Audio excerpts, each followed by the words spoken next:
How much car can you afford? Today we are going to take a look at some useful principles that will help you to determine how much can you use to spend towards your car. Also, I would like to give you some additional financial recommendations. Hello and welcome at My First Million, where we are trying to achieve our financial goals together. So, how much car can you afford? For this, let me quickly switch to my whiteboard. So basically I want to take a look at two very common basic principles on how to determine, which will help to determine how much you should use towards your car payments. So principle 1, in general, there's a rule that no more than 10 to 15% of your take-home salary should go toward your vehicle expenses. And to be quite frank, to me 15% sounds a little bit crazy. I would never do that. I would try to go much lower if possible. But what does this mean, 10 to 15%? Let's say someone earns around $5,000 per month.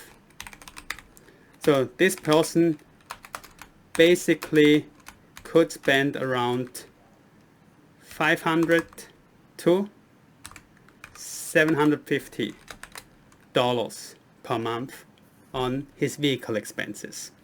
So, but pay attention, this 10 to 15% refer to the total vehicle expense, not just like maybe a loan expense that you would need to pay for your car. This should also include insurances. This should include repairs, an average for repairs. It also should include, of course, gas to drive the car, or if you drive an electric vehicle, the money that you need to pay for charging the vehicle. So, but in general, it shouldn't be more than 10 to 15%. And again, in my perspective, I would try to aim much lower than that. Then there's another principle very common out there. I think it has been defined by Dave Ramsey. That basically the total value of all your vehicles should be no more than 50% of your annual income. So let's say, again, the same example. This person from above earning maybe $5,000 a month. If he has this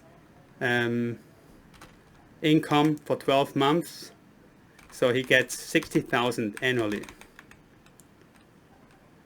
So how much can he afford? How much the total value of his cars should be? 30 at most. It should be no more than $30,000. So this could be just one car that's worth $30,000. That could be another example. Maybe could be he has two cars. One car may be brand new, a small car, brand new car, and maybe in addition to that he can have an additional beater which costs maybe $5,000 or it has a value of $5,000. I think Dave Ramsey's reason why you should never go more than 50% is because a car and vehicles in general, this also includes like motorcycles or maybe even boats, they will go down in value very fast. They depreciate very fast.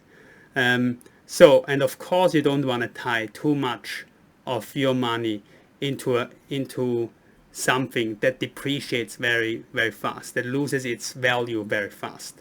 So therefore Dave Ramsey has this principle. In general, I also think that his principle is pretty generous. However, at the same time, especially if you're not a high income earner, it also means that, for instance, in this example, if you earn $60,000 per year, you will never be able to afford a very nice car if you still always want to consider this principle. So it always, of course, depends on your situation and evaluation. But in general, for myself, I would try to aim lower in every case. For principle 1 and also for Dave Ramsey's principle, I would recommend to aim lower. Then additionally, especially when it comes to cars, I would highly recommend try to avoid lifestyle inflation as long as possible. So lifestyle inflation meaning your salary might be going up over time. And if you have lifestyle inflation, this means also your expense will go up accordingly. And I would highly encourage you to avoid lifestyle inflation as long as possible, especially when it comes to cars. Because again, the fast depreciation of value is given for all vehicles, or for most of the vehicles. So, although you can maybe afford a better car already when you're starting off with your first car, I would try to not buy a car until you have all the money saved up first. And then don't just buy a nice car. Just start with a beater first. Maybe put like a $5,000 toward the beater and drive it as long as possible. As long as possible, these are basically two factors to play into account. One, of course, you want that the car will bring you safely from A to B. And two, at one point, if you are driving a beater, maybe the repair cost will be higher than if you would change a car. So also try to evaluate at which point maybe the car starts to break down and repair costs will be too high, and it doesn't make sense to continue to drive this beater anymore. Then second, even though so maybe in step 1, when you drive the beater, you already can save towards your second car. So then when you buy the second car, you already have the money saved up and pay cash for it. I would highly recommend never take out a loan or loan out money towards a car. Again, especially because of the fast depreciation of the value. And if you don't need the car anymore, or if you need to give it up for financial reasons, you will very easily end up with a loss because of the depreciation of the cars. So then for the second car, as you have potentially saved up the money during your driving a beater, again, don't just buy a new, nice, beautiful car. I would again get a second-hand car, but maybe you can have a nicer, better second-hand car. And believe me, if you upgrade from a beater to a nicer second-hand car, it feels nearly like a very nice, beautiful new car. I exactly go through these steps here whilst I'm talking. So I started off with a beater, driving it as long as possible. And then, again, I went to my second car was a relatively cheap, but still pretty nice second-hand car. So it was a relatively small car, so it wasn't too expensive. And again, I drove it as long as possible.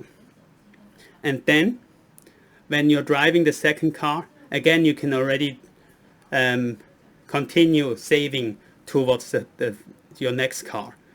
And potentially the second car, at least for average, of course, it depends also sometimes a little bit of luck, but usually the second car should hold much longer than the first car, because it should be a better car than the first beater. So you should be able to drive it longer than the second car. So therefore you should also be able to save more money toward the third car. So, and then the third car maybe finally can be a new car. And again, I wouldn't just buy the nicest car, that your dream car already maybe, or the nicest car that you really want to drive. I would just buy a relatively cheap new car, maybe a smaller car, maybe a family car if you already have a family. And again, drive it as long as possible. and postpone maybe your dream car to a later age. And because of the time that you're using to save up the money and don't put it toward a car loan, you will be able to afford nicer cars over time, even without the need and necessity to go into debt for buying those cars. So this is the way I would recommend. This is also the way I went through. Even though maybe you can start with 0.3 immediately, try to go through step 1, 2, and then 3, and try to save more along the way. So then one last aspect that I also want to make here. And for this, I want to go to take one step backward. I would highly recommend, scrolling a little bit down, I think the PC is a little bit lagging. I would highly recommend to really consider first, go one step backward and really consider, do you really need a car? So, is it because it is a necessity for you, or because you just want to have one, and maybe in some situations it would be nice to have one? So go one step backwards and ask yourself, does it really make sense financially? And to be honest, I grew up very countryside. So in my imagination of life, I bought my first car already at 18. I bought a Beater and paid cash for it. And in my imagination was like I will be driving a car for the rest of my life, because I grew up on a very countryside place where without a car you cannot go anywhere. Especially in winter, there's also snow. So even a motorcycle or riding a bike, at least in winter, is not really an alternative. And the public transportation wasn't that good either. So it was hard to get to public transportation too. So in my imagination, I would be driving a car forever. But however, now I'm living in a city with very good public transportation. Also I live in a location where the weather is a little bit nicer. So where it's usually not as cold outside, where there's snow on the roads and so on. So I don't really have a necessity for a car anymore. So if I want to buy a car now, it's only to make my life a little bit easier, maybe to go to shopping, or maybe to have a family trip outside the city with my family. However, then the question is, does it really make sense? If I would buy a car, I would need to rent a parking space in a parking lot. I would need to buy the insurance. I have to have other expenses, just and money tied up in the car. And because I have a family, I potentially wouldn't just buy a Beater again. I would at least want to make sure that it's something safe that can bring my family from place A to B in a safe way. So at least it would be maybe a little bit the nicer second-hand car. So, but considering all this, I realized just having a car for what I need, it doesn't really make sense financially. It's better for me just to take public transportation, as public transportation in the place where I'm living is pretty cheap. I also can ride the bike here. I also can at least have a scooter if I need to go somewhere a little bit further quickly, which is not very convenient with public transportation. I can take the scooter. Of course, not my whole family, but at least a scooter. And then for the rest of the money, I save every month so much money that if I really would need to have a car for shopping or for going somewhere, I can call a taxi and it will still get me, or an Uber, and it will still get me much cheaper. It will still save me a lot of money each month. So to sum this up, what kind of car did you start off with? And what kind of car really makes sense for you financially? Every person's situation, of course, is a little bit different, and there is no rule that fits for everyone. But at least these are my recommendations. Try to cut back as long as possible. and hold off to the nice car. And one day you will be not able just to drive your dream car, but also afford your dream car without putting yourself in a financial bad situation. So, thanks a lot for joining me today. I look forward to see you soon, sometimes in our next video again, and especially I look forward to win you financially.